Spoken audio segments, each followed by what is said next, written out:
Dalam KTT G20 di India, Presiden Joko Widodo memaparkan perlunya sejumlah upaya untuk mengatasi peningkatan suhu bumi dan saat ini negara-negara berkembang membutuhkan bantuan dalam bidang teknologi dan investasi hijau untuk mempercepat penurunan emisi di dunia. Presiden Joko Widodo memimpin sesi pertama konferensi tingkat tinggi G20 di India dan memaparkan sejumlah upaya yang dapat dilakukan untuk mengatasi peningkatan suhu bumi yang diprediksi akan terus meningkat dalam 5 tahun ke depan.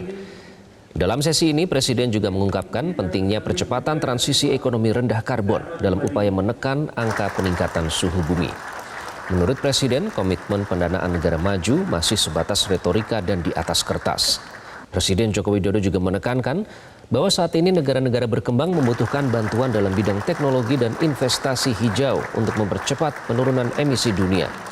Presiden menambahkan kerjasama antara pemerintah dan sektor swasta harus dilanjutkan karena diharapkan dapat membawa perubahan besar untuk menurunkan emisi.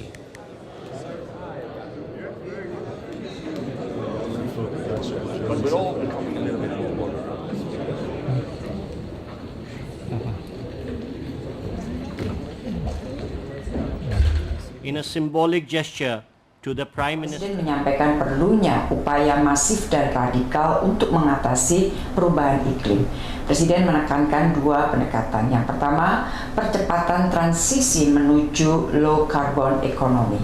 Presiden menilai komitmen negara maju masih terbatas retorika dan di atas kertas, baik untuk pendanaan climate sebesar 100 miliar US dollar per tahun maupun fasilitas pendanaan loss and damage. Untuk itu Indonesia mendesak pentingnya alih teknologi untuk investasi hijau.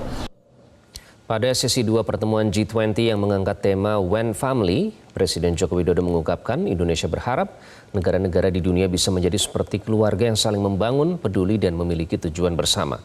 Presiden juga menegaskan untuk menghentikan perang untuk menciptakan dunia yang damai. Presiden menyampaikan bahwa Indonesia mengharapkan dunia sebagai sebuah keluarga yang saling membangun, peduli, dan memiliki tujuan bersama, yaitu menciptakan kehidupan dunia yang damai dan makmur. Untuk itu ada 3 hal yang disampaikan oleh Bapak Presiden. Yang pertama adalah mengenai pentingnya stabilitas, dan Presiden menekankan bahwa perang harus dihentikan, hukum internasional harus ditegakkan, dan inklusivitas diutamakan.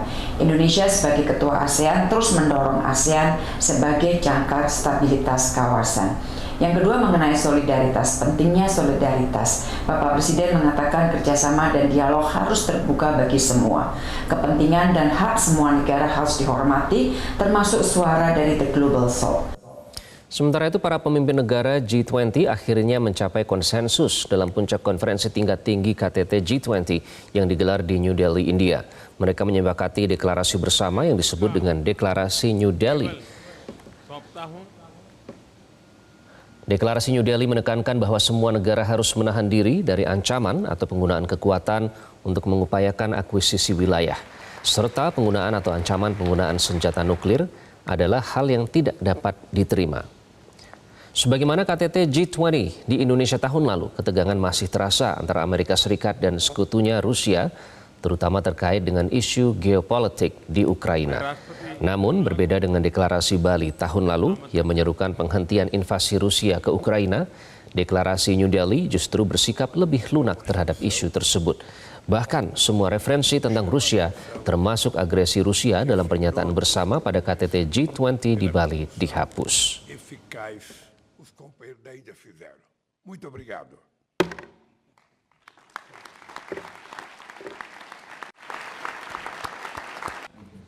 बहुत सारे प्रस्ताव रखे हैं।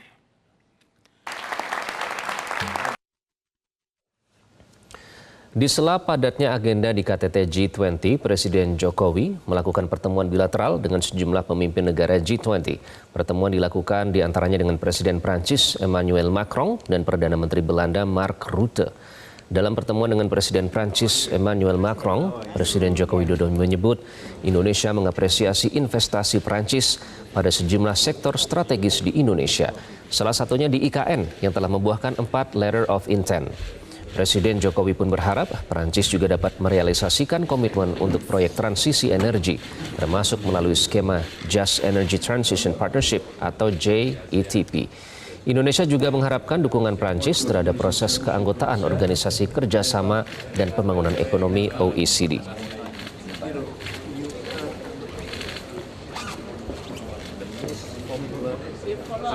G20 Summit in Bali.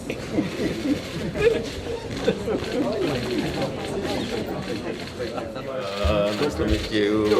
How are you doing? Fine, Yeah, fine. good.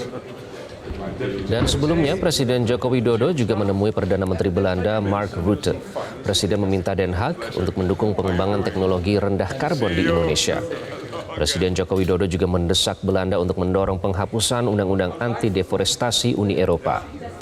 Selain itu, Presiden Jokowi juga turut menyambut baik investasi Belanda untuk membangun Center of Excellence di kota Surakarta, hingga rencana penyelenggaraan konferensi tingkat tinggi dalam bidang energi baru terbarukan dan iklim. Dear Excellency, Prime Minister Rutte, pleased to meet you again.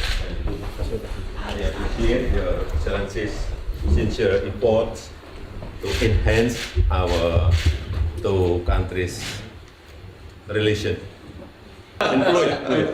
Jelajahi cara baru mendapatkan informasi. Download Metro TV Extend sekarang.